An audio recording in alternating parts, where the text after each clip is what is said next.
The corridor echoed with laughter, sharp, mocking, and cruel. Lieutenant Charlotte Reeve stood just outside the operations room at the airbase in Nevada. Her accent, a crisp fusion of British formality and overseas postings, had just slipped out while briefing logistics to a team of young officers, and that was all it took. "Can someone turn on subtitles?" One of them chuckled loud enough for the room to catch it. Another muttered, "You sure she's even Air Force?" She didn't respond. She never did. Just tightened her grip on the green binder clutched to her chest, the one marked JTAC Deep Strike, classified. Behind her, they kept laughing. Ahead of her, through the blast-proof glass, the hangar stood open like a promise, her F-22 glinting under the floodlights, as if waiting.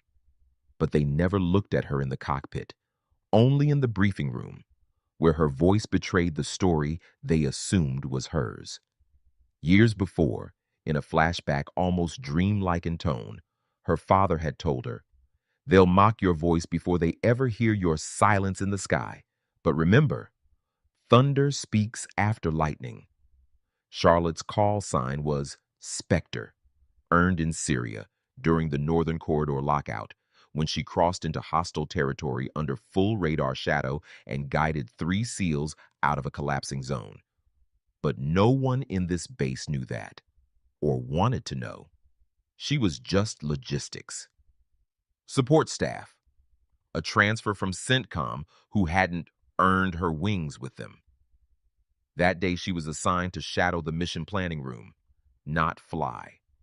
So when the sirens wailed, unauthorized airspace breach, incoming drone strike on friendly convoy, she should have stayed behind the glass. Instead, she ran. Helmet in hand, heart steady. She ran toward the jet like it was a secret only she and the sky shared. Inside the control tower, one of the young officers pointed out the runway camera feed. "That's Spectre. Where the hell is she going?" Another laughed. "Probably asking the jet for directions." Then silence. They watched as she took off, alone, unauthorized, and disappeared into the night sky. She broke protocol. She broke the silence. And 37 minutes later, she broke a drone lock from a Russian satellite relay, saving a convoy of 36 American soldiers and 5 civilians trapped near Mosul. No one clapped when she landed. No one spoke. But a file was opened in D.C. and a name was underlined: Lieutenant Charlotte Spectre Reeve, pending review. 2 days passed. Not a single word. No debrief. No commendation. No questions asked. Charlotte walked through the halls of the Nevada Air Base like a ghost in uniform. Eyes avoided hers.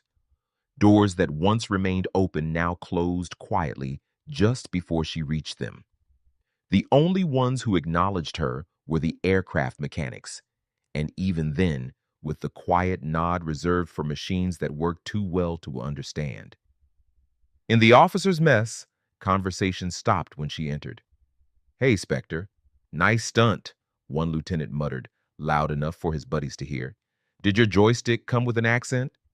Laughter again, but softer this time. Nervous. Not because they respected her, but because they feared what she might reveal. She took her tray, ate in silence, eyes down. They still didn't know. Didn't know what she saw in Syria. Didn't know the things she heard through scrambled comms, or the tremor in a dying Marine's voice as she guided the medevac in. Didn't know the men she brought home in pieces, and maybe they didn't want to. Her flight log remained untouched, her record unaltered, as if what she had done was too inconvenient to be true. Only one person reached out. A folded note slid under her door one night. No name, no insignia. Just one sentence written in pencil. "The sky remembers, even when men choose not to." She folded it neatly, tucked it into her flight vest, and didn't say a word. In a briefing room the next morning, A general walked in unexpectedly during a routine mission review. No warning, no announcement. His presence drew silence like gravity. He stood in front of the projector and asked one question. Who authorized the drone diversion over Mosul? No one answered. Charlotte sat in the back, still, steady, invisible. She could have spoken, but the silence had become part of her uniform. And maybe that's why heroes go unseen, because recognition takes courage. And some men are only brave behind microphones. If stories like this move you, if you believe invisible heroes deserve to be seen, subscribe now to Classified Stories, because sometimes real courage only gets noticed when the world is watching. The desert smelled like metal and cordite. It was 2:47 a.m. local time, over Fallujah, a city that never slept, a city that never forgave. Charlotte's jet soared high above it, masked by stealth tech and cloud cover. On the ground below, an ambushed unit of Marines was pinned down inside a collapsed building, bleeding, exposed, and too deep behind enemy lines for extraction. They didn't even have a call sign for help. But Spectre was listening. She'd been on overwatch duty. Her mission was surveillance only. Eyes on, not hands on, the controller had told her. But when she caught the scrambled distress call on a secondary frequency, something cracked, not in her logic, in her gut. She pulled away from her assigned corridor. No clearance, no authorization, only instinct. She dropped altitude fast, down to 2,500 feet, threading through rooftops and minarets like a shadow with wings. Through night vision, she spotted them. 5 Marines surrounded, 2 barely moving. The unit leader shouted coordinates through a shaky signal. "We need cover, even for 60 seconds." That's all she needed. She released no bombs, just flares, 10 of them, each angled like a message from the heavens. The sudden blaze of light and heat drew insurgents fire away, long enough for the evac Black Hawk to make its descent behind a burning market wall. She watched them lift off, 2 dangling from the winch line, 1 clutching an American flag torn in half. She didn't return to base immediately. She circled above until the city faded into a blur of ash and memory. Back at CENTCOM, the mission was buried. Technically, she disobeyed orders. No medal, no name on the after-action report. Just a small, battered metal tag slipped into her locker 2 weeks later. No note, no ceremony. A single line was engraved on it, for 60 seconds of light. She wore it under her uniform to this day, pressed against her chest like armor made of silence. No one in Nevada knew that story.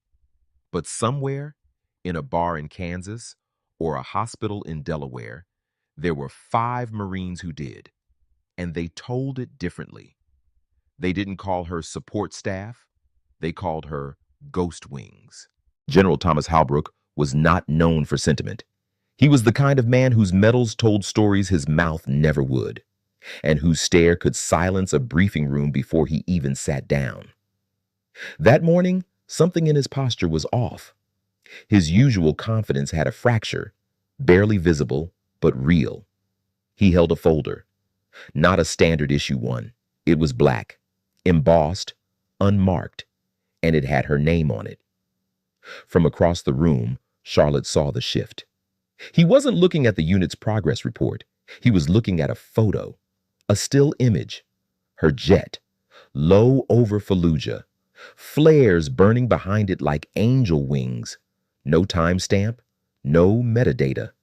Just enough to make someone ask the question, why wasn't this in the mission log?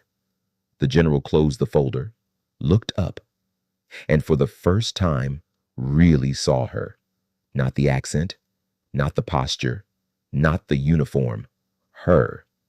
And he nodded, just once. But it was enough to change the air in the room.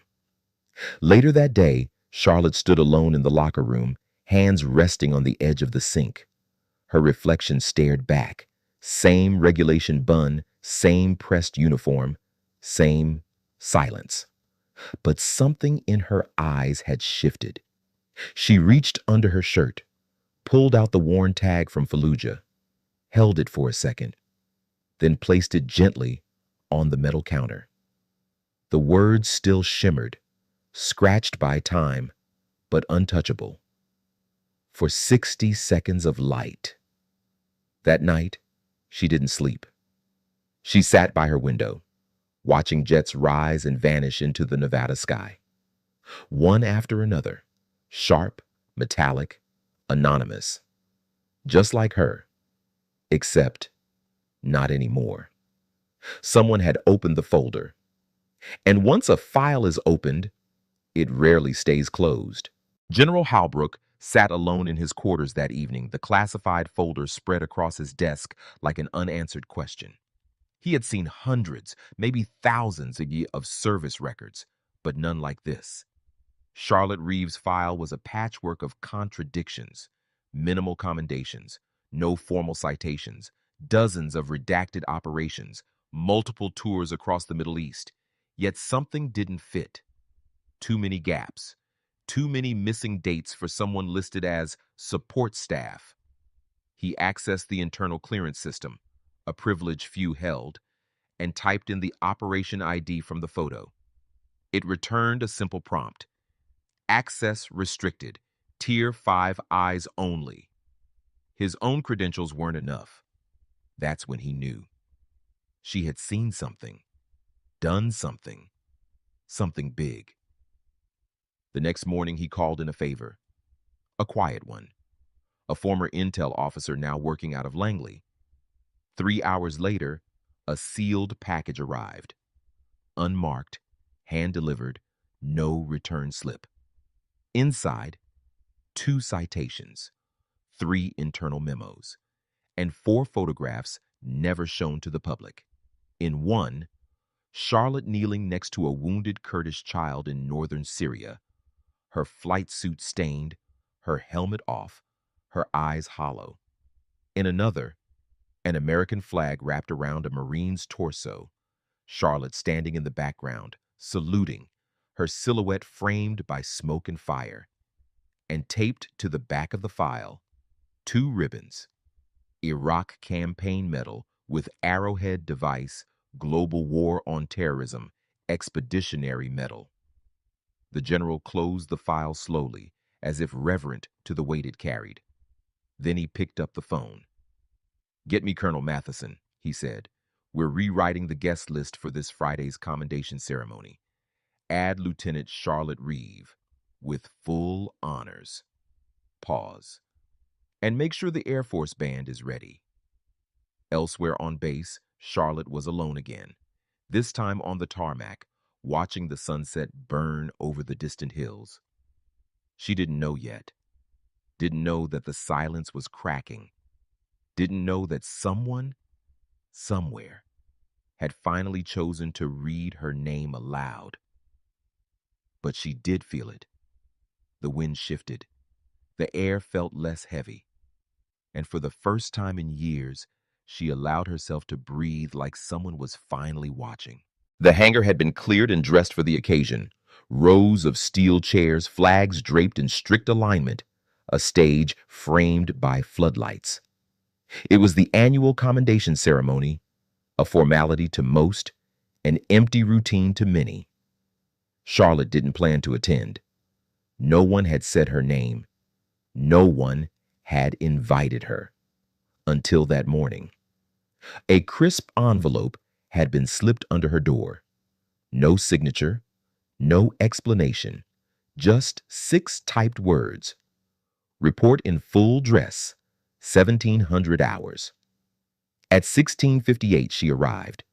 Her uniform was perfect, flight cap in hand, medals minimal, just the ones officially approved.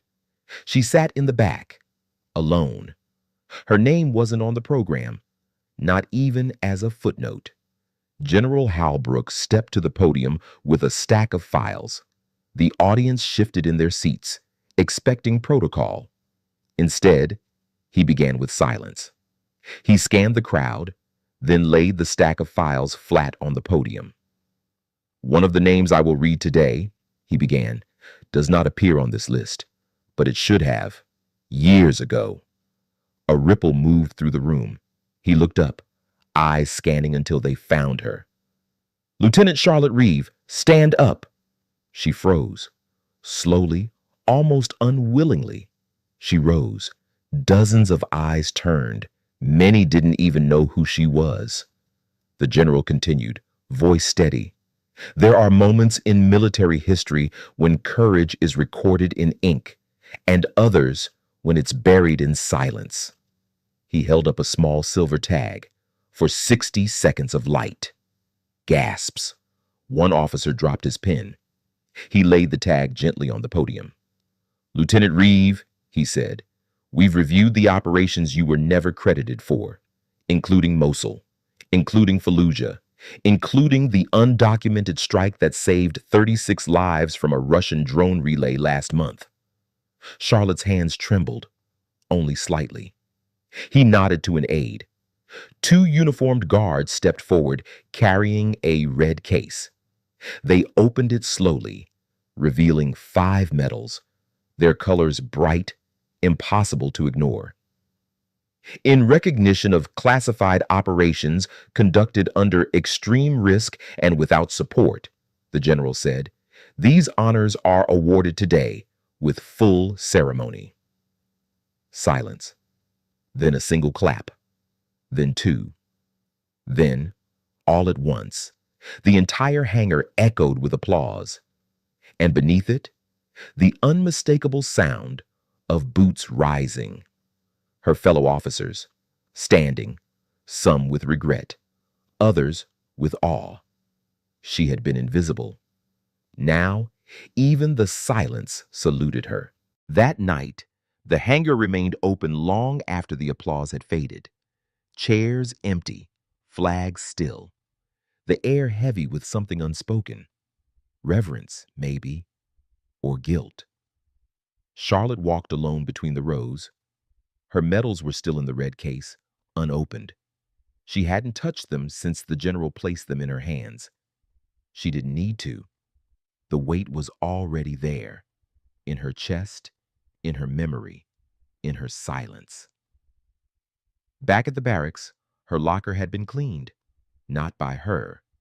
Inside, folded with care, lay a flight patch that wasn't hers. It belonged to Captain Yates, one of the same officers who had laughed the day she briefed them. Taped to it, a note, handwritten. I was wrong. You flew while we watched, and we watched the wrong things. In the dining hall, she sat down alone, as always. But this time, someone asked, mind if I sit? No fanfare, no performance, just a quiet offering of presence. Later that day, 3 others joined. No words about the ceremony, just nods. Nods that meant, we saw it. Nods that meant, you were always here. The base itself shifted in rhythm. Officers began asking about Syria, about the things no one wanted to hear, about why silence follows some names while applause follows others. Even the base newsletter, usually forgettable, ran a headline that week. Sometimes valor doesn't wait for permission. And in the command center, her name was added to the next mission roster, not in pencil, in ink. Lieutenant Reeve, lead strike pilot, Bravo Op 7. That single line meant more than any medal. It meant she was no longer hidden, not from the mission, not from the records, not from the men who once saw through her, and now, finally, saw her. On her next flight, as she adjusted her oxygen mask and looked out over the desert, she felt something unfamiliar rise in her chest.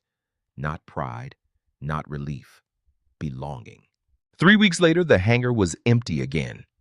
No chairs, no flags, just the quiet hum of jet engines in the distance, and a single figure standing in front of locker number 28. Charlotte opened it slowly. Everything was as she left it, except one thing: the silver tag. For 60 seconds of light, it lay exactly where she had placed it weeks ago. But now there was something beneath it: a folded strip of cloth, tattered, burnt at the edges. It was a piece of the flag from Fallujah. Someone had kept it. Someone had returned it. No signature, no explanation, only reverence. She took the tag in her hand and walked outside. The night was cold, crisp, and quiet. Above her, the stars blinked like silent sentinels. She climbed the stairs to her jet, now hers by assignment, not exception. Before climbing into the cockpit, she reached into her pocket and pulled out the metal tag and the torn flag cloth. She tied them gently to a hook just behind the seat, hidden but present, not for display, but as memory. As the engines roared to life, a few figures gathered at the edge of the tarmac. They didn't wave. They didn't speak. They stood and watched, because now they knew that sometimes the fiercest warriors don't arrive with fanfare. They arrive quietly, like a shadow that saves, like a voice they once mocked, but now would follow into fire. And in the sky above Nevada, a single streak of silver broke the silence. She didn't need permission anymore. Charlotte Reeve was airborne, and this time, everyone was watching.